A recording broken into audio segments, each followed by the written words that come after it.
En septembre 2022, le créateur Ryan Murphy fait des sensations avec la série Monstre, l'histoire de Jeffrey Dahmer sur Netflix, centrée sur le tueur en série. Le succès a été tel que Netflix et Ryan Murphy ont décidé d'en faire une série d'anthologie, avec donc une histoire différente à chaque saison. La saison 2 est sortie en septembre et elle s'intéresse cette fois à Eric et Lyle Menendez, condamnés à perpétuité pour avoir assassiné leurs parents en 1989. Comme souvent, avec les séries de Ryan Murphy, il y a débat sur le fond et sur la forme. Notre journaliste Aubery Mallet, qui a eu le courage de visionner 5 épisodes en une après-midi, vient donc nous expliquer aujourd'hui pourquoi elle n'a pas aimé cette saison 2 de Monstre. Bonjour Aubery. Bonjour tout le monde. Bonjour. Donc oui, comme Laurence le disait, Monstre saison 2, l'histoire de Lyle et Eric Menendez, donc c'est la suite entre guillemets de Dahmer, qui est quand même la 3e série anglophone la plus vue sur Netflix de tous les temps. C'est pas rien, donc qu'on aimait ou non cette première saison, on avait tous un peu hâte de voir ce que ça allait donner pour cette suite. Et après le visionnage, je me suis juste demandé, mais pourquoi en fait avoir fait ça ? Pourquoi Ryan Murphy a choisi de traiter cette histoire de cette façon ? La première chose qui me dérange un peu, c'est le choix de l'affaire. Pour rappel, Jeffrey Dahmer, c'est quand même 17 victimes, 17 hommes, dont qu'il a reconnu avoir tué. Il a potentiellement fait plus de victimes que ça. Cette fois, avec Lyle et Eric Menendez, donc ils ont tué 2 personnes, leurs parents, Rosie et Kitty. Donc, ok, le meurtre est sauvage, on le voit bien dans la série, dans les détails d'ailleurs. Mais si je sais toujours compter, ça fait quand même 15 cadavres de différence. Je trouve que c'est quand même assez impressionnant. T'es bonne en maths, hein ? Oui, j'ai révisé juste pour vous. Et aussi, ce qui distingue l'affaire de Jeffrey Dahmer de l'affaire Menendez, c'est que les 2 frères m'ont expliqué pendant leur procès avoir été victimes d'agressions sexuelles et de sévices psychologiques de la part de leurs parents. Pendant des années, ce qui les aurait poussés, du coup, à les tuer. Donc le terme monstre, pour moi, pose un peu question à ce sujet-là. Ensuite, au sujet des personnages, les 2 acteurs sont vraiment géniaux, Nicolas Chavez et Cooper Koch, rien à dire. Je trouve juste un peu dommage qu'on passe notre temps à les voir en slip de bain, torse nu, voire totalement nu. Mais évidemment, ça dérange pas Ryan Murphy. Ouais, c'est un peu sa marque de je sais fabrique. que ça dérange pas Ryan Murphy. Mais moi, ça me dérange un peu. On aurait peut-être pu s'intéresser un peu plus aux personnages, faire une évolution un peu plus importante sur ce qu'ils ressentent, parce que j'ai l'impression que du début à la fin, on a très peu d'évolution de la manière dont on présente les personnages. Et je trouve ça un peu dommage que la première scène, littéralement, nous dit qui sont les personnages, et en fait, ça va vraiment rester la même chose sur toute la durée de la série. Ensuite, la 3e chose qui m'a un peu dérangée, voire très dérangée, c'est que la série, elle veut nous faire croire qu'elle nous présente les faits de manière assez neutre. On a donc le point de vue des 2 frères, le point de vue des parents. On a le point de vue d'un journaliste, il est là, on ne sait pas trop ce qu'il fait là. Mais bon, il est là, il nous explique des choses. Mais elle n'est pas du tout neutre, en fait. Elle est très orientée. Et spoiler, pas du côté des frères, qui se présentent, en tout cas, dans le procès comme les victimes. Ce que je trouve un peu dérangeant. Et puis, il y a une dernière chose, c'est quand même les détails sordides sur toutes les agressions sexuelles qui sont répétées et re-répétées, et puis encore répétées si jamais vous n'aviez pas déjà compris les 2 ou 3 premières fois ce qui s'est passé. Et du coup, je trouve que c'est pas du tout la manière dont la série aurait dû traiter ce sujet. Et c'est pour ça que je trouve que cette saison est ratée. Alors, avant de passer la parole aux chroniqueurs, on va regarder un peu ce que nous ont dit les internautes de Télé Loisirs. Corinne qui nous dit « Bonne série, mais fin scandaleuse ». Jules Battesti, alors après Nobody Wants This, il a aussi vu Monstre, a priori. Pour lui, il a trouvé ça intriguant, mais très gênant. Et Laura, quel drame, j'étais à fond dedans, j'adore, même si c'est triste. Voilà. Oui, alors Émilie, toi qui es une spécialiste des faits divers, on l'a déjà bien compris établi, dans ce podcast. Est-ce que tu es d'accord avec le point de vue de Berry ou celui de Laura qui nous dit j'adore mais si c'est triste? J'aimerais juste, en fait, pour une fois, avoir un parti pris où je suis d'accord avec la personne qui vient parler, parce que ça n'arrive jamais. Là, en l'occurrence, c'est dans ton contrat, d'ailleurs pour ça qu'on les Émilie, choisit. De là à penser que t'as l'esprit de contradiction, il n'y a qu'un pas. Ce n'est pas du tout mon genre. Alors, Monstre, saison 2. Désolée, Aubery, je suis absolument pas d'accord du tout avec aucun de tes points, et tu le sais, on en a déjà parlé. Déjà, le premier, c'est que je pense que l'erreur que font beaucoup de gens, c'est d'appeler ça la suite de Dahmer. En fait, ça n'a rien à voir. C'est comme quand Ryan Murphy avait fait American Crime Story. Il avait fait une saison sur O.J. Simpson. C'est une série d'anthologie. Voilà, c'est une série d'anthologie. Donc, en fait, les saisons n'ont rien à voir les unes avec les autres. Le seul truc, c'est de prendre un fait divers qui a fait l'actualité aux États-Unis et d'en parler, en fait. Donc, pour moi, en fait, on peut pas faire un comparatif entre Dahmer et les frères Menendez. Effectivement, comme tu l'as dit, il manque 15 cadavres. Et on va pas s'en plaindre. Il n'y a pas la même psyché, il n'y a pas la même construction. On parle pas de tueur en série, on parle pour le coup, victimes qui sont devenues des monstres ou pas, on ne sait pas. Voilà, on n'a jamais eu le fin mot de l'histoire, même s'il y a encore des rebondissements dans cette affaire. Donc déjà, pour moi, il faut arrêter d'appeler ça une suite. Il faut vraiment le décorréler de Dahmer. Et les gens qui ont vu Dahmer et qui s'attendent à voir des meurtres dans tous les sens et tous les trucs horribles qu'a pu faire Dahmer, en fait, ce n'est pas du tout ça, les gars. Donc passez votre chemin. La deuxième chose, sur le côté slip et torse nu, vous êtes tout le monde, vous le savez, je m'en fous moi de voir des mecs en slip ou torse nu ou à poil, ça m'a pas dérangé plus que ça. Après, je comprends, mais c'est du Ryan Murphy, c'est-à-dire que quand on regarde toute son œuvre, je pense qu'il décède il faut pas un mec à poil dans une de ses séries. Il y a un côté glamourisation en fait quelque part là-dedans. De quoi de montrer ces personnages qui sont quand même des tueurs, de les montrer sous cet angle-là. Moi, je trouve qu'il y a un côté un peu glamourisation. Mais parce qu'en fait, pour moi, il joue le fond du souci. Enfin, je veux dire, on sexualise. En fait, le vrai problème de ça, c'est qu'on les sexualise. C'est du Ryan Murphy, d'accord, mais on les sexualise, alors que tout le propos de la série, c'est de se dire qu'ils sont victimes d'abus sexuels et d'inceste. Et on sexualise leur corps. Moi, j'ai un vrai problème avec ça. Que tu sexualises dans une autre série, une série de fiction et tout, moi, je suis pas hyper à l'aise avec les fantasmes de Ryan Murphy. Mais là, on sexualise des corps dont on t'explique pendant 5 épisodes les sévices sexuels qu'ils ont subis. Ça, pour moi, c'est un vrai problème. Sauf qu'un des points qu'il aborde pour dire que peut-être ils sont vraiment coupables, c'est justement de dire qu'il y a cette espèce de relation incestueuse entre les deux. Et que du coup, en fait, c'est eux deux contre leurs parents, ils les ont vraiment tués pour la thune et juste pour pouvoir vivre leur histoire. Et peut-être que les parents les ont chopés comme il y a cette image, cette scène. Désolée, je spoil les gars, mais fallait regarder, ça fait au moins 1 mois que c'est en ligne, où t'as la mère qui débarque alors que les deux sont en train de prendre leur douche ensemble. Donc en fait, c'est encore une fois une façon pour lui de dire bon, vous croyez que je prends le parti de l'un ou de l'autre? Non, pas du tout. Je vais vous mettre tout au long du truc des éléments qui vont vous faire pencher d'un côté ou de l'autre. Par exemple, le journaliste dont tu dis on sait pas trop ce qu'il fout là. En fait, le journaliste, c'est parce que sa propre fille a été tuée par un mec qui a été défendu par la même avocate que celle des Menendez. Donc en fait, tout du long, il va dire attendez les gars, attention, il va rappeler que la façon de se défendre des Menendez est la même que le précédent client de l'avocate. Donc c'est aussi une façon de dire attention, vous croyez que je prends mon parti? Pas du tout. Regardez, il y a ce journaliste qui va vous le rappeler de temps en temps que non, c'est toujours le même argumentaire. Et pour revenir sur les détails, si t'as aimé Dahmer, je comprends pas pourquoi en fait ça t'a choqué d'avoir autant de détails. Dahmer, c'est encore, à mon sens, plus glauque que l'affaire Menendez. Oui, mais dans Dahmer, t'avais aussi toute l'ambiance qu'elle a avec, tous les meurtres, tout le côté... Jeffrey Dahmer, c'était un tueur qui, donc, du coup, découpe ses victimes. C'est différent pour moi. Là, en fait, ce que je reproche, c'est plus le rabâchage des détails. On le dit dans l'épisode 4, le témoignage de Lyle qui déjà va déjà bien dans les détails. On le redit dans l'épisode 5. On le redit encore une fois dans l'épisode du procès à plusieurs reprises. Et en fait, je trouve que ça n'apporte rien de le redire 4 fois. J'ai compris la première fois ce qui s'était passé. Et peut-être que par exemple sur le procès, où clairement on s'est fait chier, excusez-moi du terme, c'était pas intéressant. Pourquoi ? Parce que selon moi, on reprend tout ce qui a déjà été dit avant. Par exemple, on voit pas du tout le docteur Ozil, alors que c'est une partie très importante des premiers épisodes. J'ose imaginer, et on peut le voir dans le documentaire de Netflix, qui est sorti juste après les frères Menendez, que quand même, dans le procès qu'ils ont eu sur des mois et des mois, il a quand même tenu une part importante. D'ailleurs, toute l'histoire des cassettes, ça a fait beaucoup débat, c'est pour ça que le procès a tant tardé.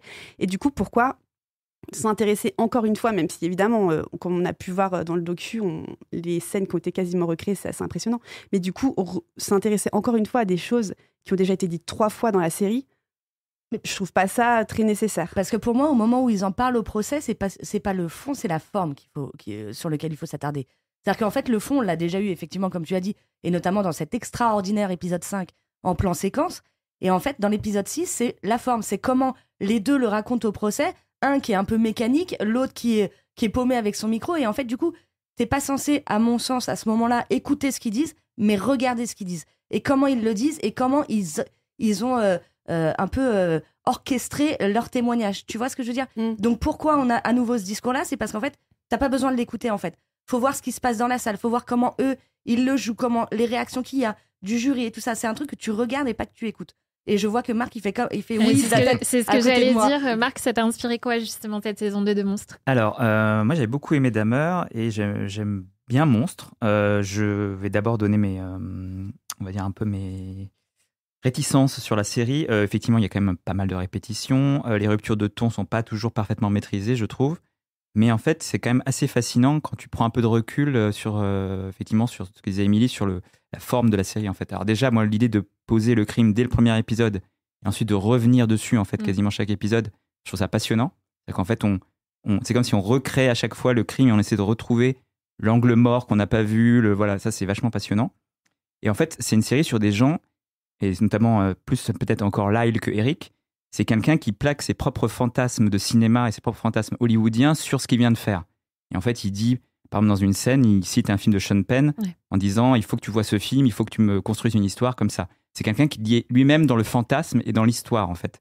Et Ryan Murphy, en fait, il plaque ça sur sa propre série. C'est-à-dire qu'en fait, il y a un côté hyper théorique où, en gros, tu vois des gens qui s'inventent, on va dire, des conséquences et tout ce qui est autour du crime, presque pour oublier le crime horrible qu'ils ont fait, en fait. Et c'est genre... Je trouve ça passionnant. Et en fait, la répétition, effectivement, elle est un peu gênante en tant que spectateur. Et par contre, elle se justifie dans le sens où, effectivement, on est sur des gens qui essaient de s'inventer des nouvelles histoires. En fait, c'est une série sur la puissance du récit, en fait, sur la puissance du storytelling et comment tu essaies de convaincre des juges d'une histoire et comment des différents points de vue se mélangent. Et en fait, ce qui est intéressant dans la série, c'est qu'au bout d'un moment, tu sais plus trop quoi penser. Et moi, je trouve que c'est pas une faiblesse, c'est plutôt une force de la série. C'est-à-dire qu'en fait, au bout d'un moment, chacun doit se faire sa propre opinion sur l'affaire. En fait, c'est pas que la série n'a pas de point de vue, c'est que la série en fait multiplie les points de vue au point de te perdre, ce qui peut du coup peut être dérangeant et déroutant et qui peut énerver. Je comprends tout à fait. Et moi, à un moment, j'étais un peu énervé aussi. J'étais à choisir Ryan là, parce que en fait, il nous propose plein de trucs, je sais pas trop quoi prendre quoi.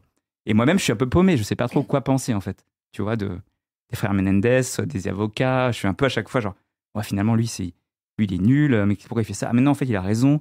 Enfin, tu vois, voilà. Donc en fait, il m'a paumé et je trouve ça assez passionnant de se dire devant des séries, mais en fait, je sais pas trop quoi penser.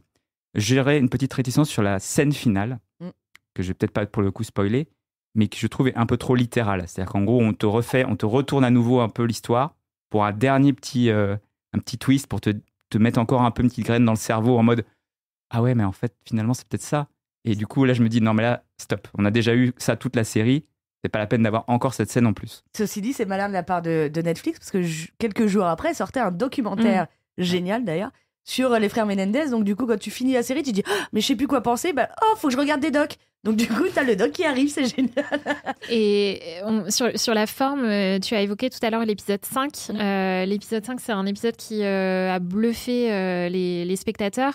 C'est un épisode qui est très particulier en termes de forme par rapport au reste parce que donc, c'est 35 minutes qui est tourné en un seul plan séquence avec juste l'un des deux frères qui raconte son histoire, sa version des faits à l'avocate. Et en termes de forme, c'est hyper fort parce que Aubéry, peut-être tu vas en dire un mot. Alors, plan séquence, je dirais plan unique parce que c'est un plan qui zoome. Donc, on n'est pas sur une réalisation malade. Après, sur le. C'est très lent, quoi. Voilà, je suis d'accord sur le fait que c'est impactant. Parce que du coup, sans autre artifice, on a vraiment happé par l'histoire qu'il raconte. C'est encore les détails des viols, mais c'est quand même la performance est à saluer.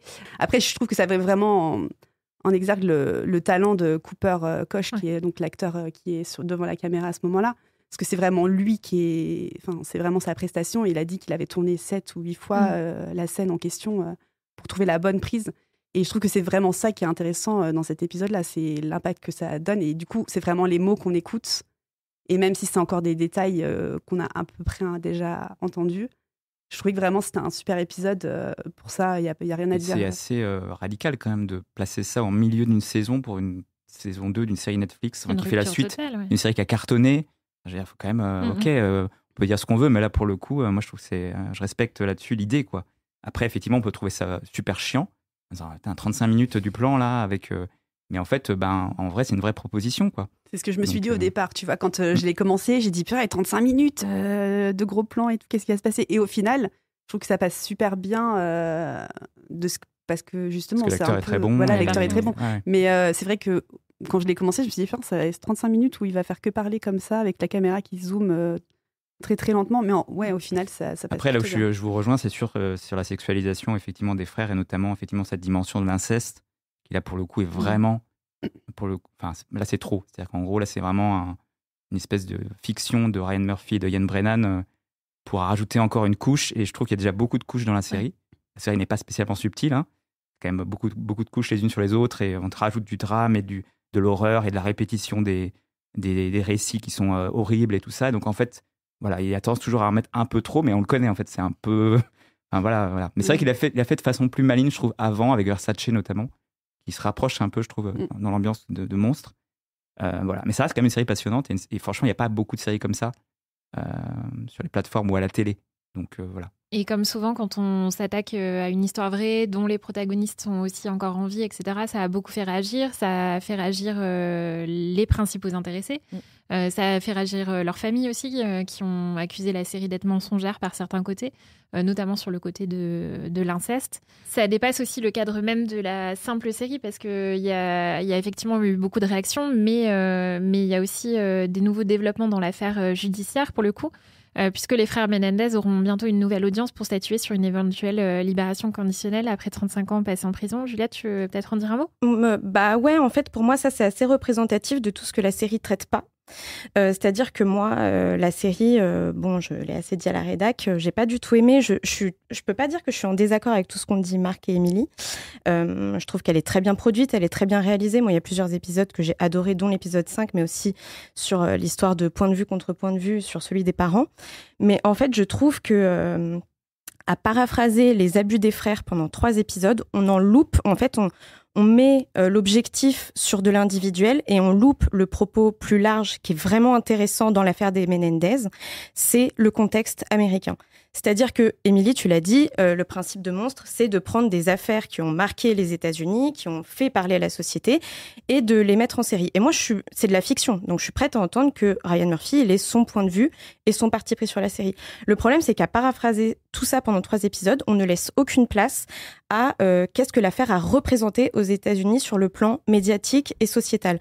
C'est-à-dire que le fait que, par exemple, les procès, au-delà du fait que les épisodes de procès sont bâclés, on balaie totalement le fait que le procès est retransmis, le premier procès est retransmis à la télévision et qu'il est suivi par des millions de téléspectateurs. Là, on voit vite fait une caméra en fond, donc on comprend que c'est capté, mais tout ça, ça n'est pas traité. Il y a eu une hystérie des frères Menendez. C'est pour ça que Ryan Murphy fait cette série, c'est parce qu'il y a eu une hystérie autour des frères Menendez. Et ça, c'est vite fait dit parce qu'on voit 3 nanas avec une pancarte quand ils arrivent au tribunal ou qui sont changés de centre pénitentiaire. Moi, ce que je ne comprends pas, c'est que justement, Ryan Murphy, qui adore justement traiter de crimes réels pour dire ce que ça dit de la société américaine, mais il se loupe complètement pour moi à ce niveau-là. Et effectivement, on parlait du journaliste Dominique Dunn et de sa présence.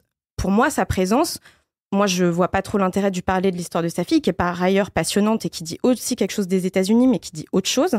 Donc, pour moi, c'est une autre série. Pour moi, c'était une incursion qui était pas nécessaire. Mais c'est surtout que il est là pour un peu faire office de représenter tous les médias américains, les débats qui se jouent, les scènes de dîner chez lui. C'est vraiment juste opposer les points de vue qui s'opposent dans les médias, mais le résumer à un dîner. Et du coup, tout ça, c'est condensé. Lui, il est là pour faire étendard, pour faire métaphore. Mais du coup, on loupe tout le débat. Ce qui était intéressant aussi, c'est que dans ces années-là, l'inceste, c'était tabou. Je veux dire, ça l'est toujours, mais ça l'était encore plus à cette époque-là. Ça l'était encore plus quand on parle de garçons qui sont agressés, parce que c'est d'ailleurs plutôt bien expliqué dans le documentaire. C'est que c'était facile à l'époque d'imaginer que des petites filles étaient violées par leur papa. C'était beaucoup plus difficile de le plaquer sur des petits garçons pour la simple et bonne raison que c'est des petits garçons. Donc il y a quand même une notion de forme de sexisme qui est hyper intéressante à traiter. Et tout ça, Ryan Murphy le balaie en nous les mettant en speedo, tout le torse huilé, et en plus en bâclant les scènes de procès, et notamment le 2e procès. Il bâcle en nous disant qu'il n'a pas bâclé. C'est-à-dire que le 2e procès, il joue des faits de montage entre l'affrontement entre le juge et l'avocate. Mais en fait, ça, c'est juste une façon de cacher, via une forme qui est plutôt intelligente, le fait qu'il n'a pas du tout traité ce 2e procès. Et moi, tout ça, ça me dérange en fait, parce que c'était la promesse aussi, c'était de traiter l'affaire sur le plan judiciaire, mais aussi sur le plan sociétal. Et ça, il ne le fait pas. Donc, vous avez été plusieurs à parler du documentaire. Est-ce que vous nous invitez du coup à regarder le documentaire pour aller plus loin sur l'affaire, si on veut justement avoir des aspects qui n'ont pas été traités dans la série ? Je pense que si on a aimé ou même si on a moins aimé la série, on peut tout à fait et on doit regarder le documentaire parce que ça, justement, comme le dit Juliette, tout ce qui est l'aspect médiatique est certes pas traité dans la profondeur parce qu'on n'a que 1h50, je crois, pour refaire toute l'affaire. Donc, évidemment, vous allez réentendre les détails, vous allez réentendre les témoignages. Mais après, c'est super intéressant parce qu'on voit les vrais protagonistes. Donc, du coup, ça remet en avis la série. Et puis, tout le côté médiatique, on se rend compte à quel point, justement, c'était la frénésie avec des sketchs au SNL qui sont d'ailleurs bien flippants. Des journalistes qui disent des horreurs monumentales sur les frères Menendez en mode... oui, il devrait être mort, ou même des témoignages de gens dans des émissions où ils disent... Mais il y a même des actrices hyper connues que même nous, on connaît en France, qui sont dans des talk-shows et qui disent, mais en fait, c'est des garçons, ils ne peuvent pas être violés. Donc oui, il y a des propos assez flippants, mais je trouve que c'est super intéressant justement pour revoir avec une nouvelle lumière tout ce qui s'est passé. Après, la seule chose, et qui d'ailleurs avait été soulignée un peu, c'est que vu que c'est un documentaire qui a été fait avant toute cette histoire qui a fait remonter justement l'audience et tout, il y a quelques nouvelles preuves, entre guillemets, qui ont été apportées. C'est pour ça qu'il y aura une nouvelle audience qui ne sont pas dans le documentaire, qui ne sont pas évoquées. C'est peut-être la seule réserve. Mais sinon, c'est super intéressant. Et moi qui n'ai pas forcément beaucoup aimé Monstres, j'ai quand même regardé avec intérêt le documentaire que j'ai trouvé très intéressant. Pour aller plus loin. Et voilà, pour aller plus loin et en savoir plus. Merci Aubéry d'être venue partager avec nous ton point de vue sur la saison 2 de Monstres. Et je pense qu'on peut déjà prendre tous rendez-vous pour la saison 3, puisque la série a bien sûr été renouvelée. Elle s'intéressera cette fois à Ed Gein, l'un des tueurs en série américains les plus connus. Donc je pense que ça dira aussi beaucoup de choses sur la société américaine. Je crois que c'est notamment celui qui a inspiré les films Massacre à la tronçonneuse et Le silence des agneaux. Et Psychose aussi. Et Psychose, voilà. Il sera incarné par l'acteur de Sons of Anarchy, Charlie Hunnam. Le grand chelem, quoi.